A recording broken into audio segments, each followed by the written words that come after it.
Hello, welcome to Rose Floral School, the show. My name is Catherine, and this is where we talk about different ways to help your wedding floral design business become more successful, more systemized, and less stressful. Today we're going to talk about some of my favorite books. These are, I'm looking at my list, some of them are like business-related, finance-related books. There is one that is not as much. I'm just going to tell you what three they are right off the top. And then I'll talk to you a little bit about each of them. So the first one is The Emyth by Michael Gerber. It has like a subtitle too, The Emyth, Why Most Small Businesses Don't Work and What to Do About It. So if that doesn't sound enticing, I don't know what does. That's the first one, The Emyth. Second one is We Should All Be Millionaires by Rachel Rogers.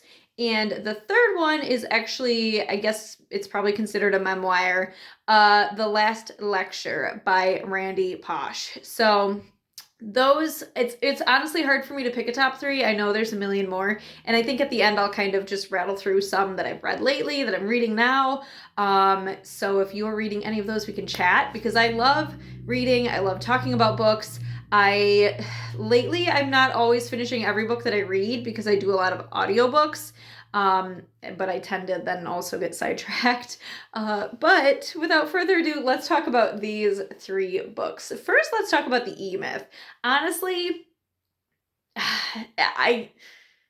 first of all, I was about to say, if you only read one book, this might be the one, but frankly, you should not only read one book. If you are in business, I do believe you should be reading books. And they don't have to all be business-related books. Frankly, even if it's fiction, entertainment, like that can be a lifeline for me sometimes when it's really busy and I just need to like read a book about a winemaker in France. That is sometimes just as helpful. So yeah, I do want to say that. But if I did have to pick one business book, I kind of think I would pick The Emyth, especially for small businesses. So The Emyth basically talks about systemizing your business, which is actually one of my biggest things. Having systems that other people can carry out for you and making it so that someone else can step into your shoes in your business, so that the whole thing isn't just like riding on your back. If you are the only one that can do anything in your business is, it's like a house of cards. It's basically built on you being there. And to be 100% honest with you, this is something I'm still working on in my own business. This is probably the biggest problem in my business right now. And this is what I'm working on tackling and solving and just like systematically working my way through. So yeah, it basically talks about how to do that, all the steps of replacing yourself in your business so that your business isn't dependent on you, so that it is a separate living, breathing entity that can live and breathe regardless of what you're doing, where you are, and so that your business can actually be healthy and self-sustaining in that way. Some of the ways that it talks about doing this are having like standard procedures for every step of your business, writing down the steps. This is how you do it. So when you're doing something, write down every single step. And then the next time you do that, follow those steps to the T and adjust. And so on until you have every single thing in your business basically written out how you do it. I have started some of that. I don't know, in practice, would you do that for every single thing? I guess you would. I'm working on getting there myself.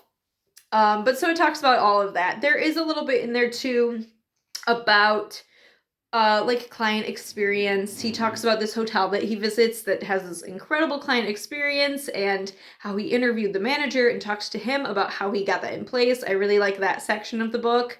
And throughout the whole book, he uses, I forget the woman's name, she owns a pie shop, and so her business is used as an example throughout the whole thing, which makes it easy to read, easy to digest and understand. It is, I don't know what year the book was published off the top of my head, but it is a little bit old school. I also listened to the audiobook version of it, which I don't know if it's Michael Gerber that narrates it, but it's something about the recording just has a very old school feel, but the principles are solid. So that is probably my number one as far as like day-to-day business operations.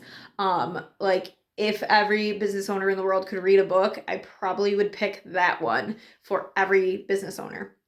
Okay, so that is the Emyth by Michael Gerber. The next one that I want to dive into is We Should All Be Millionaires. This is written by Rachel Rodgers. It's a fairly new book. I don't know what year, maybe 2020, 2019, might have been even after 2020, like 2021. But that book is really good. It has a lot of just like sound financial advice, but there's also a lot of mindset parts in there too.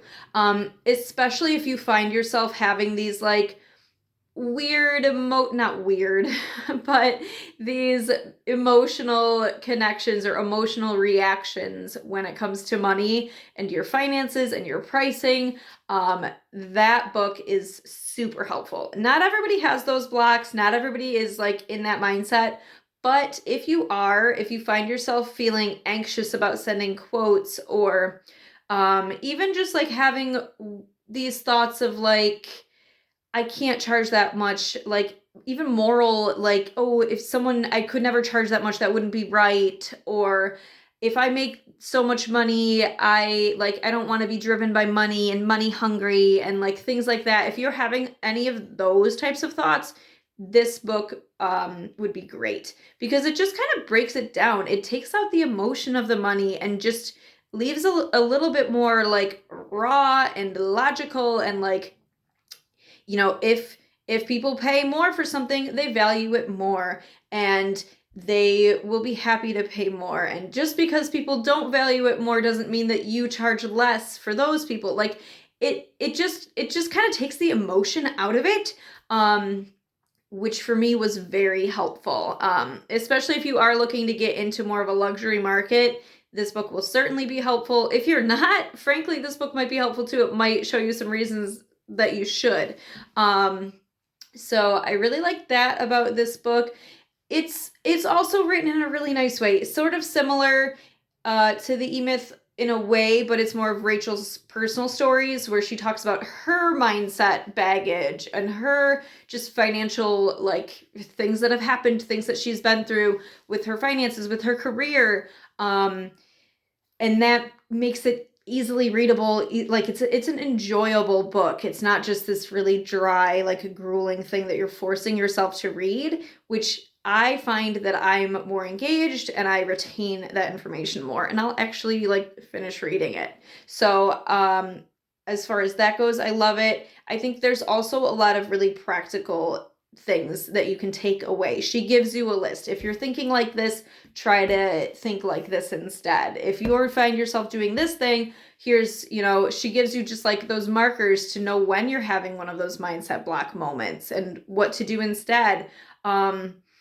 And I think she also does it in a way where you can apply it to your own life. Like there's this one principle, without explaining the entire book, but this one principle is basically like certain things in your life will make you feel broke. She uses this like the term is broke ass. So I might have to mark this one explicit, but whatever. So she uses this like broke ass mindset. So if you have something in your life, it can be anything. Like for me, I realized there was this cabinet. This is going to sound wild, but there was this cabinet that we had where we kept like, it was all of our medicine, bandages, headache meds, everything was up there. And weirdly, like right below it was my travel coffee mugs. And the whole thing was a disaster. Every time you'd reach for anything, you'd get 30 things that came falling out. You could never find the lid. You could never find the straw. You could never I would pull stuff out and put it back and it would be put back wrong. And it was just like, every time I'd open that cabinet to get a coffee mug out, a travel mug, which 90% of the time, even if I'm at home, I use the travel mug because I drink my coffee so slow.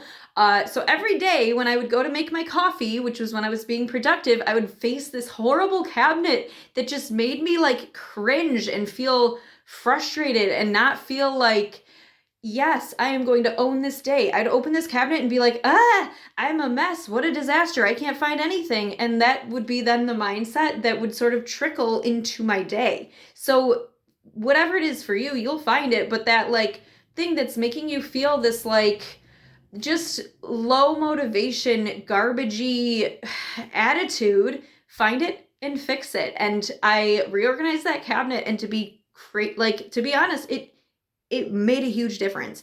I open that cabinet now and I feel like, yes, here's my perfect mug in the right spot. All my meds are moved into a way better spot where they belong. And it's just so much more orderly. And I feel like, okay, I'm not having this moment where like I can't even handle my cabinet. So how am I going to handle my day? I feel like, oh, I've got my coffee. It's in my favorite mug. I feel sophisticated and put together and ready to do things that feel sophisticated and put together because I'm not getting bogged down by this little detail. So that was a long-winded way to explain a little bit of what she talks about in that book, and just finding those little things that are like throwing you off your A game and fixing them so that you can be on your A game. I know there was also one other part in that book. I really need to do a reread on this one because I'm remembering all these little nuggets. There are just so many good little pieces of gold throughout it. And one part was talking about your dreams and your goals, and how if your goal and your dream isn't big enough that you feel a little scared and a little excited, like you're not going to go after it. If your dream is so small that it's not even exciting to you, it's just like, la-di-da, you're not going to be excited and you're not going to want to go after it. So I remember that there was a whole section leading into that, and I remember that being really good too. Like, you need to have that scared, excited feeling, because that's, if you're not excited about something, you're not going to try to go do it. If I'm not feeling excited about a vacation, it's probably a fairly lame vacation, which I probably wouldn't have booked anyway, but you get my idea. So that is We Should All Be Millionaires by Rachel Rogers. I just feel like the mindset shifts mixed with her stories and like the simple, like you can do things from that book the day you read it. You can go out and do something and apply it. And that's, I think, one of the best parts that I like about that book. And then the third book is The Last Lecture by Randy Pausch. I read this book for the first time years ago. I was in maybe high school. Frankly, I might have even been in middle school. My mom bought the book or got it from somebody. I honestly have no idea. It appeared in my mom's house and I read it, and then I stole it and now it's in my house. But I've read it at least 3 or 4 times. Again, I could reread this book every year. I don't, but I easily could. Now I'm wanting to reread this one too. So this one is a collection of stories from Randy, and he was diagnosed with terminal illness, and basically goes through and just talks about, I don't know even how to explain it in one little thing, but he talks about your purpose and your dreams and just like living life and getting the most out of life and just like taking life and turning it on its head and, you know, not getting into this mundane routine, going through the motions sort of mindset or lifestyle. And it's not a business book or anything like that. But just the stories that he shares and the outlook that he has, I think is impactful for anybody. I think if Emyth is the book that every business owner should read, then The Last Lecture is just the book that everyone in general should read at least once. It's just like such a rich story about dreaming. And you know, this man is faced with horrible circumstances. I can't remember off the top of my head, but I think he had 2 little kids when he got his diagnosis. And instead of rolling over, he just like amped everything up another notch from where he already was. And he was already living life to the fullest. So it's just a really good story, a good lesson, a good thing to witness, and I guess to aspire to. So that would be my third. If I had to pick 3, those are definitely my top 3. I mean, there's so many good books though. And again, to my earlier point, there is value in nonfiction and fiction. There is value in like your fluffy little books that you read on the airplane or on the beach, because that's value in itself. So I am never one to be like, everything you read needs to be helping you and moving you. And like, honestly, I got into a point where I was reading so many books about strategy and mindset and growth, and it was like, enough was enough. I had to read a couple true crime books with love stories going on in the subplot, and it felt so good. So allow yourself the space to just read for enjoyment as well. I always want, to remember that myself. But yeah, there's just so many good books of value. And what I like about all of these is that they have life lessons, but they feel uplifting and they don't feel heavy. They don't feel like everything you're doing is wrong and, any of that. It feels more exciting. Like, wow, this is such a cool perspective. I want to do this too. So that's what I like about these books. Now, just for a few minutes, I think I will just try to rattle off like what I've been reading lately, what I want to read. A good one that I have read lately that's super business oriented is Building a Story Brand. I do like how he simplifies your messaging. If you're working on like your website copy or just like client communication, that is a really good book. I like how he strips it down. So easy. What else? I was partly through, my audiobook expired, so I need to get it again, but it has a wait list because it's very good. This book, it's called Radical Candor. I don't remember the authors of any of these off the top of my head, but you can Google it, Radical Candor. That one is about just communicating when there's something that you need addressed, when you have like a problem, like, hey, this isn't working, we need to do this. And that for me is a very helpful one. If you find that you struggle bringing up problems or communicating your needs or communicating if there's something you want done different way, this book is very helpful. That's a lesson I'm really, really trying to learn right now, especially if you're in leadership or management of people. I think this book is gold. Still do need to finish it. If you're reading or have read any of these, please message me because I want to talk about books all the time. So that one's been really good. There was one that I started, again, it was an audiobook, and then I got busy and I wasn't doing activities where I listened to audiobooks as much, so I couldn't listen to the end of it, but I'm going to. It was called 13 Things That Mentally Strong People Don't Do, or something like that. That's been a good book. Talk about like an inspiring story from the author. She has been through it, but just kind of keeps going and is talking about how she's done that, essentially. So that's been a really, really good read, or listen, I guess. What else? I want to read The Circle Maker. The Circle Maker is sitting on my desk. It's been on my list for a while, so I really, really want to read that one. Maybe I will get to that one very soon. And then I think the other one, there was another one that I'm trying to listen to, what is it? I started it and I never finished. It is Think and Grow Rich. That's an old school, I don't know how old that book is, but it is good. I have it on audiobook. I got through part of it, but then I had to get back on the wait list. It is good. It is dry, but I do think it is solid, sound advice. And like, I mean, it talks about like the Rockefellers and Carnegie and like all these, like, it's very, I'm like, am I living in the 1920s when I read this book? But it is good. And I do feel like it's good principle. So I want to get back into that. And then on the fiction front, I just started reading, I've read 2 of the books by Tara. I should have looked this up, but whatever, Tana, I believe it's Tana, French. Sorry if you're there being like, it's this name. The first one was In the Woods or Into the Woods, and the second one was The Likeness, I think. It's the Dublin Murder Squad books. So good. A little long, a little dry, but like dry enough that I'm not staying up till 3 a.m. having to read it.